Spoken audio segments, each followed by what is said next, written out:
Have you ever met someone who just seems to operate on a completely different wavelength? Somebody who can be unbelievably brilliant one moment and then surprisingly naive the next. Well, that feeling, that experience of being out of sync, is exactly what we're diving into today.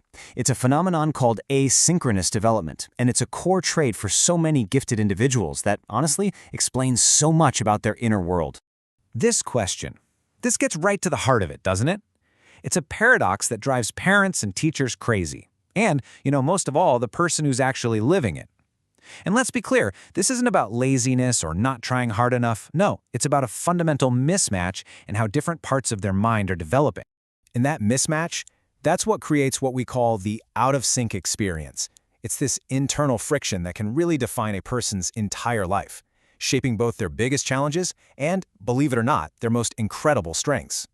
I love this analogy of the car because it just captures the internal conflict so perfectly. Just imagine it. You've got all this intellectual horsepower, the ability to think lightning fast, see these incredibly complex patterns, and just soak up information.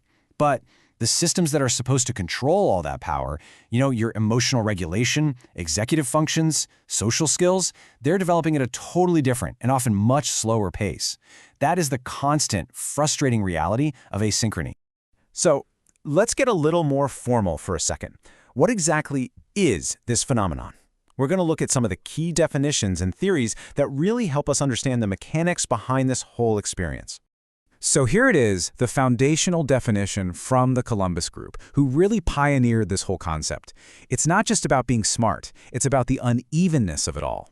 And here's the thing that's so crucial to get.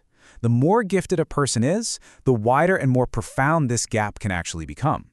And this right here illustrates that core tension perfectly. A person's mental age, their intellectual horsepower, can just soar years, sometimes even decades, ahead of their actual chronological age. But their emotional maturity, or say their physical coordination, might be lagging way behind, or maybe it's just right on track for their age. This creates a person who doesn't really fit in with any single age group. They're kind of stuck in the middle. Now, to really understand the intensity of this experience, we have to talk about Kazimir Dabrowski. His theory of overexcitabilities, or OEs, explains that feeling of too muchness that so many gifted people feel. They don't just think more, they feel more, they imagine more, they react more intensely to literally everything. This is the engine of that race car we were just talking about. And finally, François Gagné's model helps us bring it all down to earth, to the practical side. He argues that having a natural gift just isn't enough. For it to become a fully developed talent, it needs catalysts, things like motivation, resilience, and a supportive environment. For the asynchronous person, those internal skills like organization or emotional regulation are often the missing catalysts, and without them, all that incredible potential can really struggle to be fully realized. And this dynamic, it starts to show up really, really early in life. So let's see how this whole experience unfolds across a lifetime, shall we? It really starts early. In those preschool and elementary years, that's where the first signs of this internal mismatch become powerfully clear.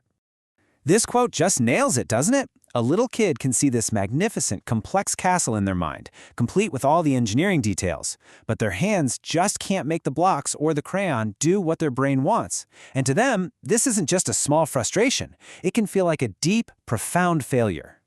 And these challenges, they don't happen in a vacuum. They all pile on top of each other.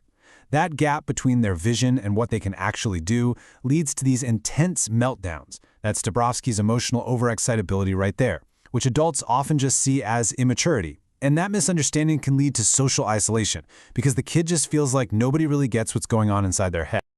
Okay, so as we get into the teen years, the social and academic pressures get turned way up. And that internal friction of asynchrony, it often reaches a breaking point. This is where that race car engine really starts to clash with the family sedan brakes. Just think about this for a second.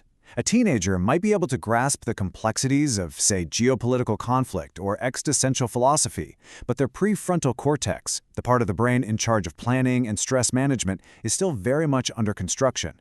So they have the intellectual capacity to carry the weight of the world on their shoulders, but not the emotional infrastructure to actually support it. And this leads to a really unique set of struggles. You see, crippling perfectionism, where they feel like they have to be perfect in every area to match their intellect. A deep sense of being an imposter, because they just can't always live up to their own sky-high expectations. and often a profound social alienation because they feel like they don't belong with kids their own age, but they don't quite fit in with older adults either. Now, you might be thinking this is something people just grow out of, but that's not how it works. Asynchrony is a lifelong trait. In adulthood, it just morphs, and it presents new and even more complex challenges in careers, relationships, and just everyday life. Wow, this is such a powerful description of the adult experience. One moment, they might feel ancient, wise, burdened with this deep understanding of how the world works, and then the next, they can feel incredibly vulnerable, emotionally raw, and just totally overwhelmed by a simple social interaction. Living with that duality day in and day out is exhausting. So in the real world, this translates to some very specific hurdles. A real struggle with mundane stuff like why waste time on small talk when there are huge, complex problems to solve? Career paralysis, because when you have the potential to do basically anything, how in the world do you choose just one thing? And that persistent, nagging feeling of being an alien, just slightly out of phase with the rest of the world. Okay, so we've really mapped out the challenge here. But listen, this is not a story without hope. There are concrete, actionable strategies for navigating this experience, for finding balance, and for turning these challenges into some pretty unique strengths. We can really boil it all down to 3 essential pillars of support. And these aren't just for kids, they apply at any age. They form a powerful toolkit for not just surviving, but actually thriving with an asynchronous mind. It all starts with connection, then building up your skills, and finally, self-acceptance. Let's break down how to get there. First up, find your tribe. This one is absolutely non-negotiable. Asynchronous people need to be around intellectual and emotional peers, other people who just get it. Maybe that's through state advocacy groups, or special summer programs, or even just a Dungeons & Dragons club at the local library. That feeling of finally being understood by someone else, it is transformative. Second, build the skills that might be lagging behind. And guess what? You can do this through play. Cooperative games, something like Pandemic, they teach teamwork without triggering that intense perfectionism. Deep strategy games like chess, well, they build the executive function skills you need for long-term planning. And these wonderfully unique games like The Mind can even help you build social intuition by forcing players to sync up without even talking. And finally, pillar 3, validate the experience. Just knowing you are not alone is so crucial. Books can give you the language and the framework to understand yourself. It doesn't matter if it's a guidebook for parents, a survival manual for teens, or even seeing your own struggles mirrored in a fictional character like Meg Murray from A Wrinkle in Time. Validation is an incredibly powerful tool for self-acceptance. Because ultimately, this isn't about fixing a problem. It's about fundamentally changing our perspective. These minds see the world differently.